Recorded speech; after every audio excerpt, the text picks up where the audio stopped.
have a look regarding the root and its reflex, its sensory distribution, main motor distribution, and the area of the pain distribution. So coming first to the cervical plexus and its level, cervical nerve root C5 and C6, the both has reflex value for the biceps. Biceps reflex is C5, C6. C5 sensory distribution is on the lateral deltoid, and the main muscles it supply are rhomboids, infraspinatus, and deltoid. How to test for this? For rhomboids, elbow test for elbow that extends backward with hands on the hip. Ask the patients to keep his hands on hip and ask him to extend the elbow. That means push the elbow back against the resistance that you offer by keeping your palm on the elbow on the posterior aspect. Next, infraspinatus. Test this by arm rotation externally, that external rotation with elbow flexed at the side. And deltoid is to check the deltoid by arm raising laterally from 30 degrees to the 45 degrees from the side. Initial till 30 is taken by the supraspinatus, but deltoid takes from 35 to 45 degrees. Mainly 35 to 45 degrees. The pain distribution is along the lateral arm and the medial scapula for C5. Coming to C6, reflex is biceps. Sensory distribution is for the palmar aspect of the thumb, index finger, and dorsal hand and lateral forearm. Motor distribution is mainly for the biceps, arm flexed at the elbow in supination, and pronata teres, forearm pronation. The pain distribution for C6 is along the lateral forearm, thumb, and index finger. Coming to C7, reflex is triceps, and the sensory distribution is along the middle finger and dorsal forearm. Motor is for the triceps, forearm extension at flexed at the elbow, and wrist and finger extensors. The pain distribution is along the posterior arm, dorsal forearm, and dorsal hand. C8 is for finger flexors, and sensory distribution is along the palmar surface of the little finger, medial hand, and forearm, medial forearm.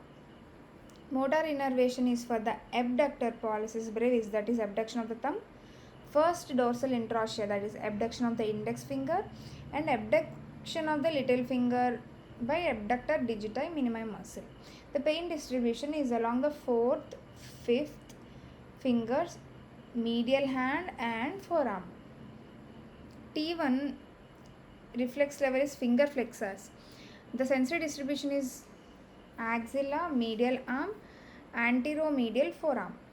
Motor is for abductor pollicis brevis for abduction of the thumb, first dorsal interossea abduction of index finger, abductor digiti minimi abduction of the little finger, same as of C8. The reflex level and muscle distribution is same for CIT1, but the difference is of the sensory. So when we have any radicular symptoms, so to test for this we should check all these things, reflex level, sensory, and motor, to get a particular localization of the particular root.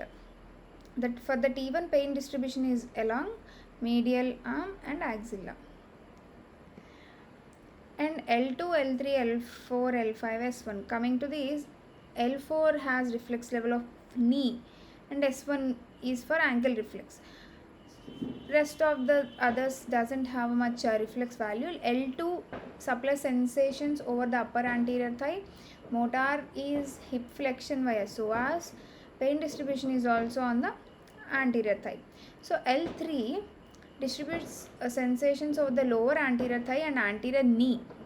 So the pain distribution is also on the anterior thigh and knee. Motor distribution is for psoas, hip flexors, quadriceps, knee extensor, and thigh adductors. L4 supplies quadriceps, that is knee extensor. Main supply for the knee extensor is L4. So the knee reflexes is by L4.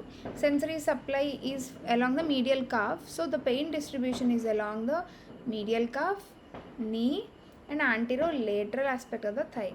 L5 has some sensory supply of the dorsum of the foot and lateral calf. So the pain distribution is along the lateral calf and also dorsum of the foot. Along with that, posterolateral thigh and the buttocks. Motor supplies for peroneal, that is foot evertars, foot dorsiflexors tibialis anterior, leg abductors, gluteus medius, and toe dorsiflexors. S1, that is ankle reflex by gastrocnemius and soleus muscles. So its main motor supply is for the gastrocnemius soleus, that is foot plantar flexors, abductor hallucis for toe flexors, and gluteus maximus for the leg extensors. Sensory supplies along the plantar surface of the foot, lateral aspect of the foot. So the pain distribution is also on the bottom of the foot and posterior aspect of the calf, posterior thigh and buttocks. So to test for L2, L3, L4 radiculopathy, reverse straight leg raising sign is useful. For L5 and S1, we'll go for straight leg raising test. So these two tables help us to localize particular root. Just try to remember these two tables, they will help in the clinical practice.